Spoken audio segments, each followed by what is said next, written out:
The Gift of Rain, written by Drew Fielder. The moon started to crest over the starry night sky. A crack of thunder was heard in the near distance. Pow! Pow! Shortly after the roar of thunder shook the earth, a flash of lightning struck down to the muddy terrain as if a photographer was taking a photo of the dark sky.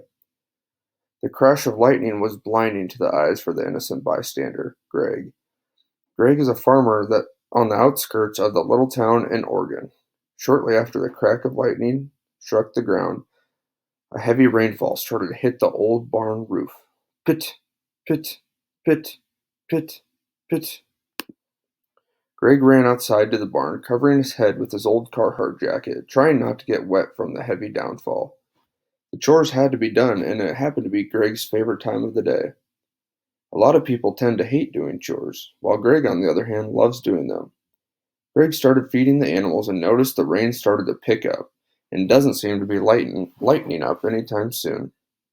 Greg looks up to notice a rather large hole leaking water on his roof. The sound of rain hitting an old horse trough grew louder and louder, as if the hole in the roof kept growing and growing.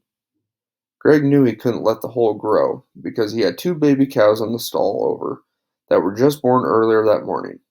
If Greg took a chance and let the hole get bigger, he took the chance of letting the baby calves get wet and sick and possibly die. Greg was thinking about all of his options he could do to patch this hole. Since Greg lived on his own, he knew it was not safe to go up on a wet tin roof by himself to try and patch the hole. Greg thought for a few minutes as the leak became louder. Pit, pit, pit, pit. The animals in the barn could sense the stress in Greg's body as he was pacing back and forth in the barn. The animals became louder and louder, which made Greg pace faster and faster. Finally, Greg thought of an idea. He quickly opened the barn door and shut it quickly, running to his truck, covering his head in that Carhartt coat again to avoid getting wet. Greg drove down the gravel road to his neighbor's house to see if he could help patch the hole in the barn.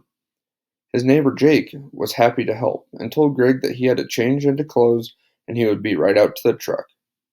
On the way back to Greg's house, they talked about a plan of patching the hole to save his calves from potentially becoming sick.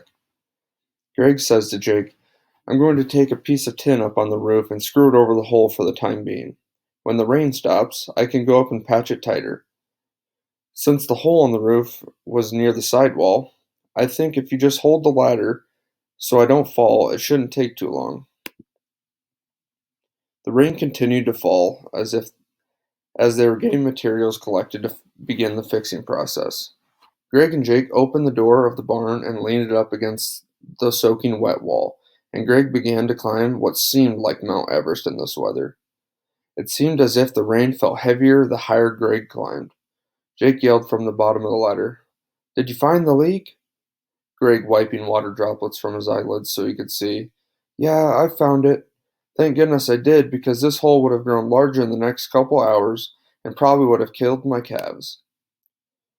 Greg took Jake home and they continued to help each other whenever they needed. A few weeks after that rainy night, Greg was walking outside to check on his calves in the pasture, and he noticed that off in the distance, wildflowers were in thick patches that you could see from a mile away. Greg walked over to see the flowers that were at the end of his pasture fence, and as he approached them, his mind began to wander. He thought back to that stormy night and all the bad thoughts that were going through his head. Those bad thoughts started to fade as he thought of the good that came from this rain. He thought to himself, if it wasn't for that rain, these beautiful flowers would have never come to life. Looking down at the colorful flowers, he heard something rattle the fence in front of him. It was one of the calves sticking his head through the fence with its tongue out, trying to eat the flowers that Greg was holding. Greg could not do anything but smile in that moment. He kept thinking back to that rainy night with Jacob on that slippery roof trying to patch the hole and smiled again.